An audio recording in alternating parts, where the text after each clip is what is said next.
โดยสบายดีอ่านบ่าวซ้ายเออสบายดีพ่อแม่ FC บ่ว่าสิเป็นฝั่งลาวฝั่งไทยหรืออยู่ภายในบ้านหรือต่างประเทศก็ขอกราบสวัสดีสบายดีเบิดสุขสุขคนเด้อโดอืมบ่ทันมีเนาะบ่เด้อรับจ้างรับบายเนาะเพราะว่าตัวผู้ที่ไปรับจ้างบ่มีไข่เนาะไข่ใหม่หมดนะพี่น้องเอ้ยกินได้อยู่บ่บัดนี้กินบ่ได้ยังคือใหม่มันใหม่หมดไผ่มันแห้งมาเด้อกินข้าวเด้อพ่อแม่พี่น้อง FC กิน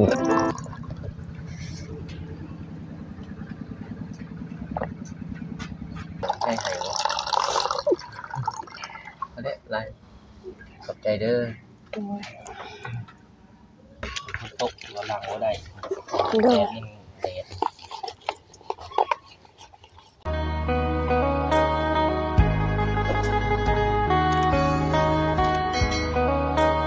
พี่น้องเปิดภาพมาวันนี้อยู่ เพื่อนน้องบุษบาพี่น้องเอ้ยทางบ่าวสายได้เข้ามาอีกครั้งพี่น้องเอ้ยกามาอัปเดตทางน้องเพิ่นหลังจากเมื่อวานนี้บ่าวสายบ่ทันพี่น้องว่าสิมาอัปเดตทางน้องเพิ่นก็เลยมาตอนเช้าพี่น้องเอ้ยเพราะว่าเมื่อวานนี้มาจากเพื่อนพี่เดิมพี่น้องเอ้ยไปมั่งอันนั้น อีสังหลังเฮือนครัวพี่น้องถือว่าเป็นบ้านเก่าของพี่เดิมพี่น้องไปมาเมื่อวานนี้กับทีมงานหลายๆคนได้เข้าไปพี่น้องเลยก็พอดีแล้วเมื่อวานนี้ก็เลยออกมาครับพอดีค่ำพี่น้องเอ้ยก็เข้ามาอัปเดตทางบ้านกระปื้ออีกแน่พี่น้องเอ้ยทางอ้ายเพิ่นอัปเดตแต่ว่าใส่เข้ามานี้บ่ทันพี่น้องมันค่ำก่อนก็เลยบ่ได้อัปเดตทางน้องบุษบาพี่น้องก่อนอื่นก็กราบทักทายสบายดีเด้อพ่อพี่น้องหมดทุกคนบ่ว่าจะเป็นภายในหรือว่าต่างประเทศก็กราบสบายดีพี่น้องเข้าสู่ช่องบ่าวสาย Channel คือเก่าคือเดิมเด้อพี่น้องเอ้ยมื้อนี้บ่าวสายมาแต่เช้าๆพี่น้องเอ้ยแต่ก็บ่เช้าแน่ดอกพี่น้องประมาณอันนั้น7-8 โมงนี่แหละพี่น้องเอ้ยทางน้องเพิ่นพอดีกินข้าวเช้ากำเบิ่งน้องเพิ่นเฮ็ดกินเฮ็ดยากเลยพอดีแล้วสิอัปเดตให้พ่อพี่น้องเพิ่นได้เบิ่งได้ชมกันเลยพี่น้องว่าเพิ่นเฮ็ดหยังกินแล้วก็เฮ็ดหยังเป็นบ่พี่น้องเอ้ยการพ่อแม่พี่น้องแต่ว่าต้องได้อัปเดตให้พ่อพี่น้องได้เบิ่งอีกคลิปนึงซะหน่อยคลิปที่2ซะพี่น้องเอ้ยคลิปนี้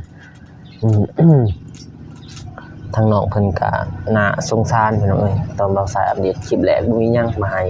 คลิปนี้ก็บ่มีหยังพี่น้องแต่ว่ามาอัปเดตให้พ่อแม่พี่น้องได้เห็นนำกันพี่น้องเอ้ยว่าชีวิตเป็นอยู่จังไดไปเดี๋ยวไปเบิ่งน้องเพิ่นเลยพี่น้องเอ้ยนี่ก็จะเป็นเฮือน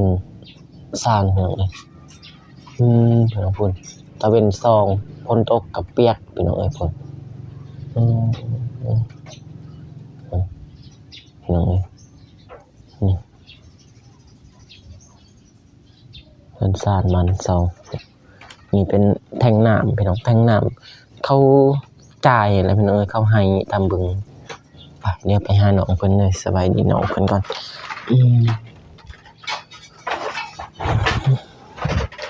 สบายดีเด้อน้องบุษบาสบายดีสบายดีพี่น้องอีกครั้ง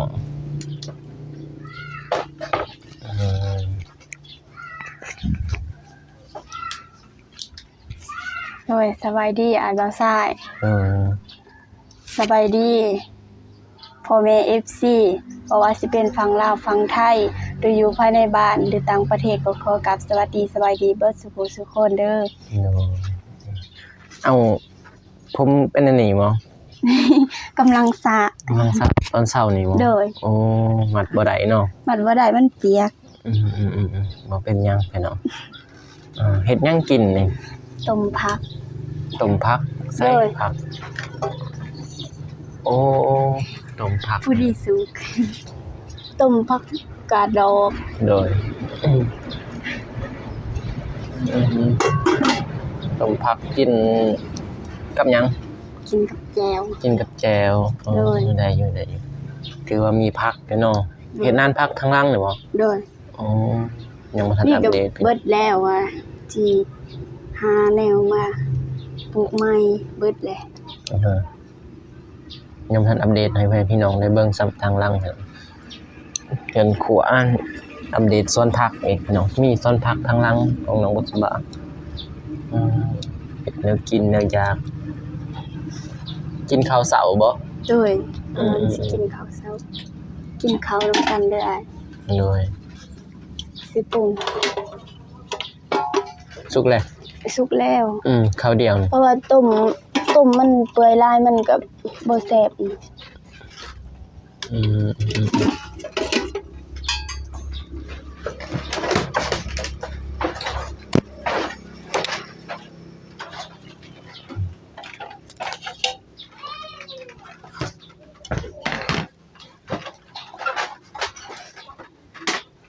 น้องเพิ่นแดงพาเขาพี่น้องกินตอนเช้า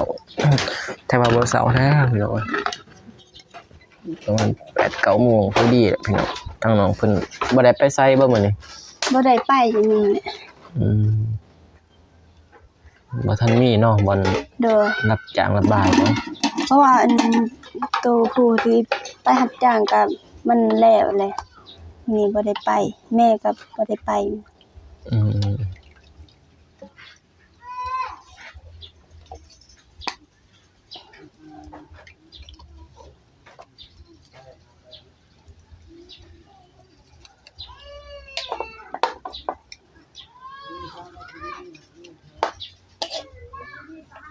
ต้มผักกาดดอกพี่น้องกินกับแจ่ว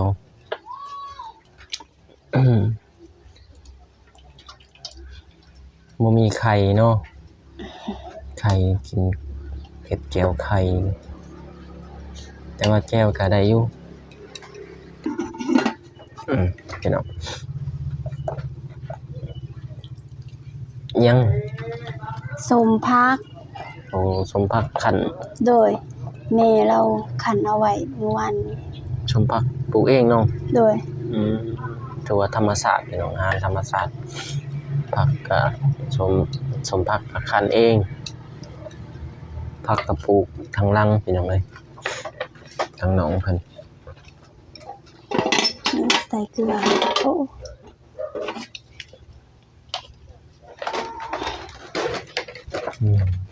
ไป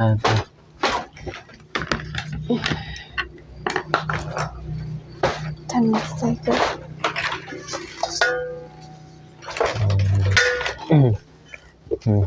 ขี่ไผ่ตั้งแต่ด้นๆพี่น้องตามเบิ่งแต่ว่าขี่ ใหม่ก็ซับเอาพี่น้องซับไม้ผากไปแป้นแล้วฉะนั้นแหละแต่ว่าไม่ผาก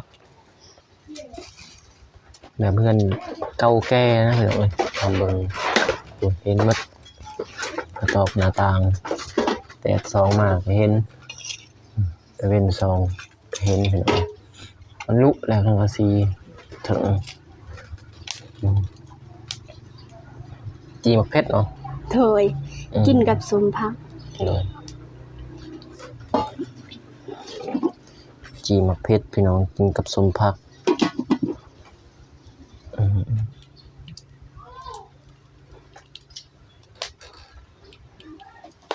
ไม่แล้ว ไม่มืดนะพี่น้องเอ้ยกินได้อยู่บ่วันนี้ ได้เนี่ยไผ่มันแห้งผุดคือว่าจีอยู่นอกอยู่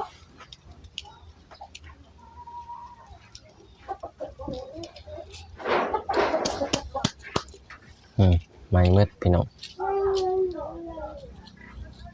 จีไม่ ที่ไม่ กินบ่ได้ อีหยังคือใหม่ มันไหม้มืดไผ่มันแห้ง ไผ่มันแห้ง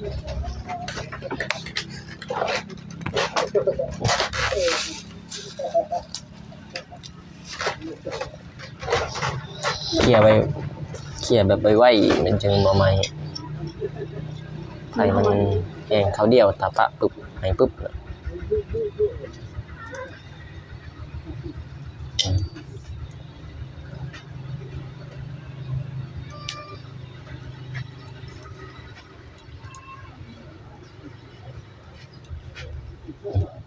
จีนบ่เผ็ดกินกับสมผักพี่น้องเอ้ย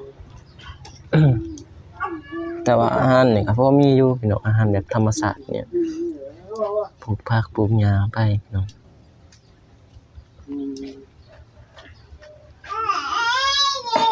อืม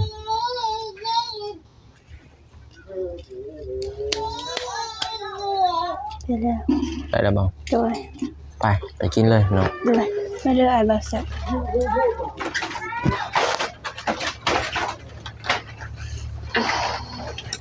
พี่น้องอาหาร ใส่เกลือเป็นหัวก่อนบ่ใส่เกลือเป็นหัวบ่แซ่บ อาหารน้องบุษบา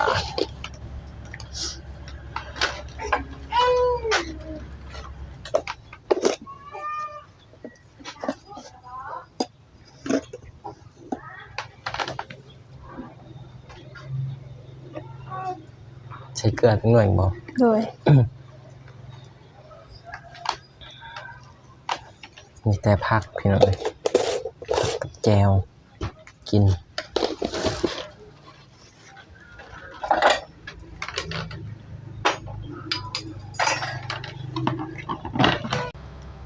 พี่น้องน้องบุษบาปาดมักแตงแต่ว่าถ่ายบ่ได้พี่น้องยัน AI จับมีด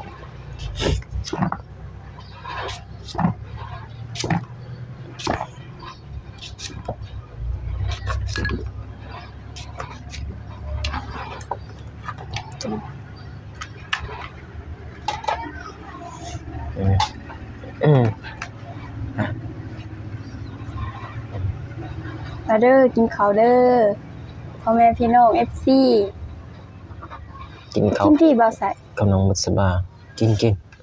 ใส่ก็สิกิน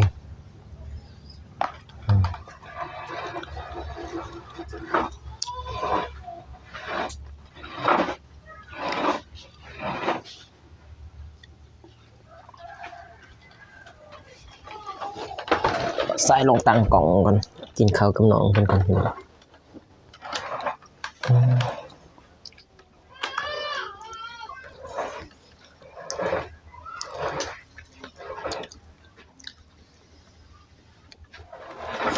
โอเคพี่น้องสิเห็นอยู่โอ้โหกับสบายดีอีกครั้งเด้อพี่น้องมากินข้าวกับน้องบุษบาต่อหลังมาแต่เช้ามันบ่ทันกินข้าวคือกัน กินข้าวกับแจ่ว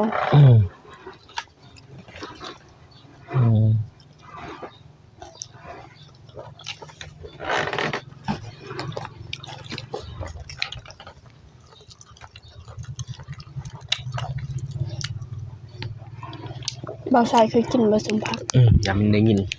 อย่า FC ได้ยินเจ็บ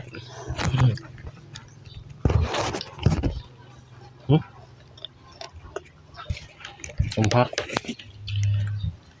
บ่ใส่เคยกินบ่ เกิน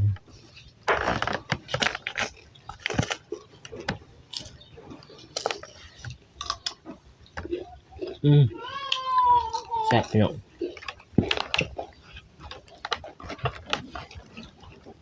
เด้อพี่น้องกินข้าวกับบ่าวสายน้องมุชบาน้องกัน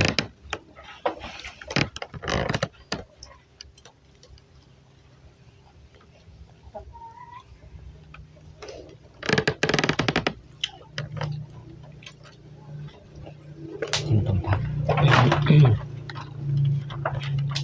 ผักขอดกันติด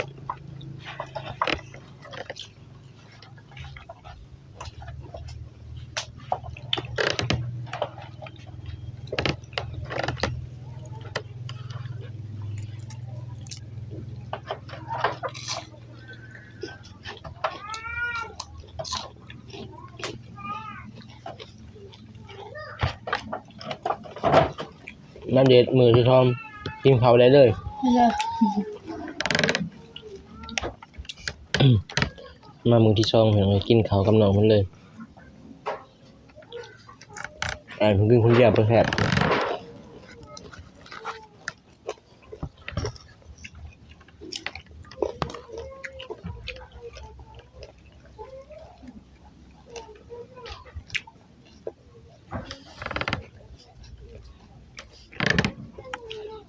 กินเลย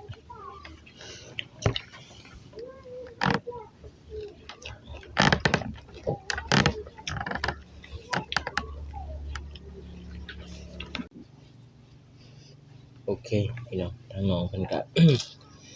เราสายก็เลยอิ่มพี่น้องแต่ว่าปานอิ่มพอดีกินเราสายก็พอดีอิ่มกินทั้งเงินน้องเพิ่นเลยมัน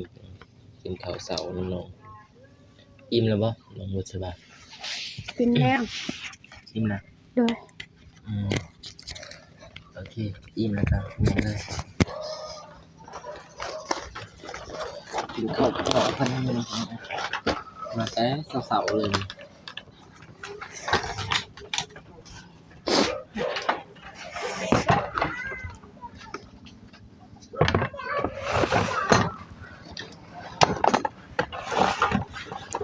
เอาไว้กินเพ่นอยู่บ่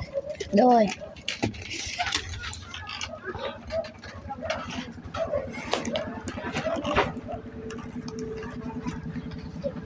แล้วก็เนี่ยน้อง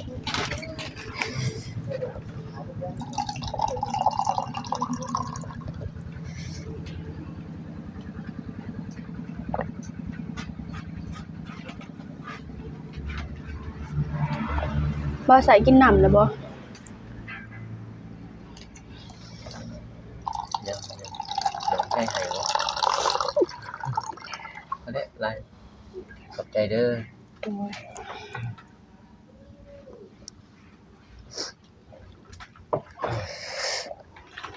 โอเคน้องกินข้าวก็เป็นที่เรียบร้อยเสร็จสมบูรณ์น้องเพิ่นก็กินข้าวอิ่มแล้ว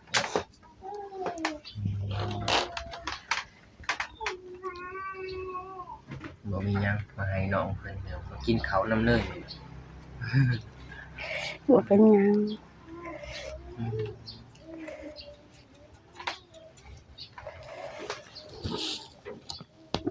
ถือว่า เป็นครั้งแรกเนาะกินข้าวกับน้องเพิ่นเราสายเข้ามาเป็นคลิปที่2พี่น้องมื้อนั้นก็เข้ามาทำข่าวของน้องเพิ่นพี่น้อง มื้อนี้ก็เข้ามาแต่เช้าพอดีเห็นน้องเพิ่นสระผมก็เลยบ่ได้ถ่ายพี่น้องให้เพิ่นน้องเพิ่นสระผมก็พอดีถ่ายตอนกินข้าวกินน้ำ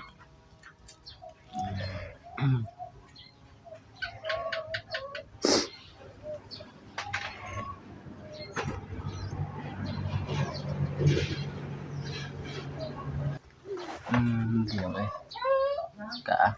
มาอัปเดตน้องเพิ่นพี่น้องเอ้ยมาอัปเดตเฮ็ดแต่ว่าอัปเดตกินข้าวกินน้ำพี่น้องแต่ตอนเฮ็ดมีแต่ต้มผักซื่อๆพี่น้อง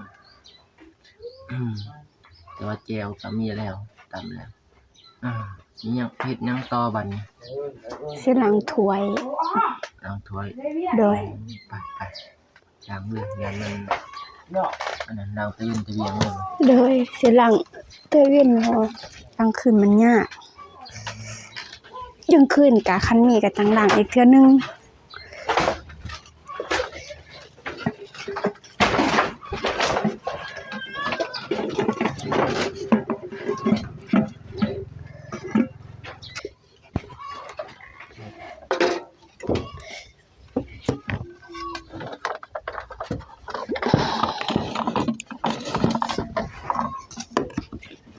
เปลืองมาก แดดมันส่องโอ้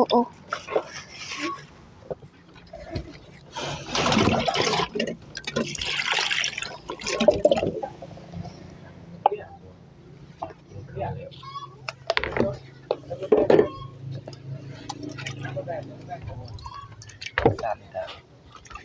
มันตกตัวหลังว่าได้ โดย มันแดด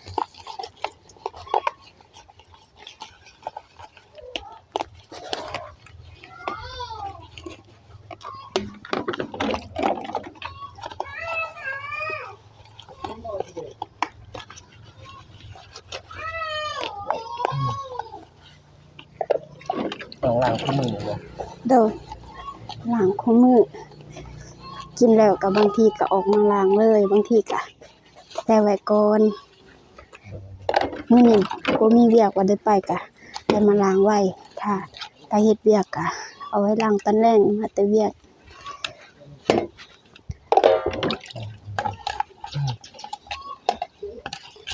แกกินข้าวแล้วก็ล้างถ้วยแต่ว่าบ่อยากปักขังแช่ไว้แช่ไว้คือมันอะไรแหละมันดนหน้าคิดยังครับมันเลยไว้เพราะว่า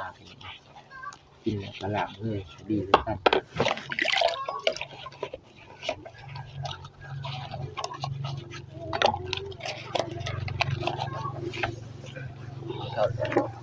บางทีน้องกำลังใช้แล้วก็ถ้าเบิ่งดอกคะน้าเนาะมันท่านมีอย่าง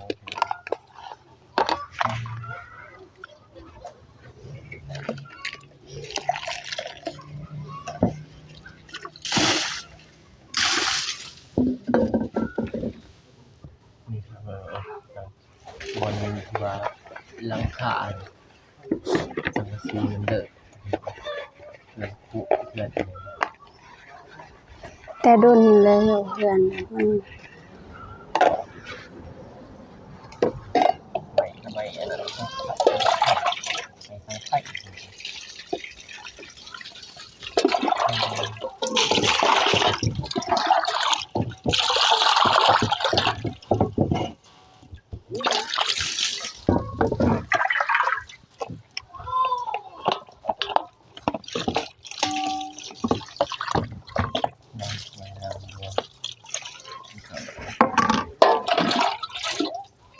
ทั้ง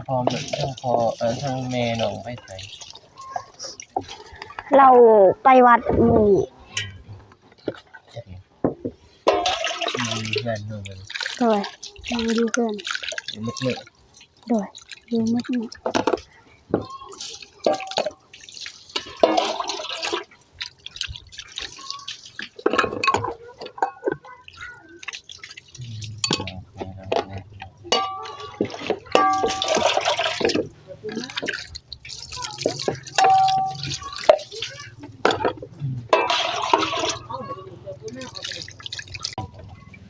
เสร็จร้อยไปเอาไปเลยแดดน้องหยก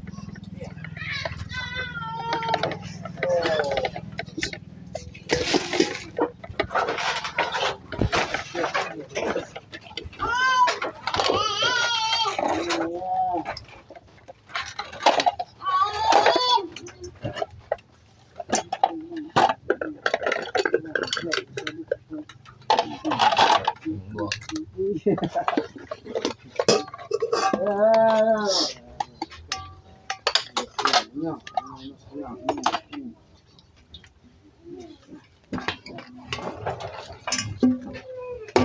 เสร็จเรียบร้อยมีเดียดมากเลยโอเคนะ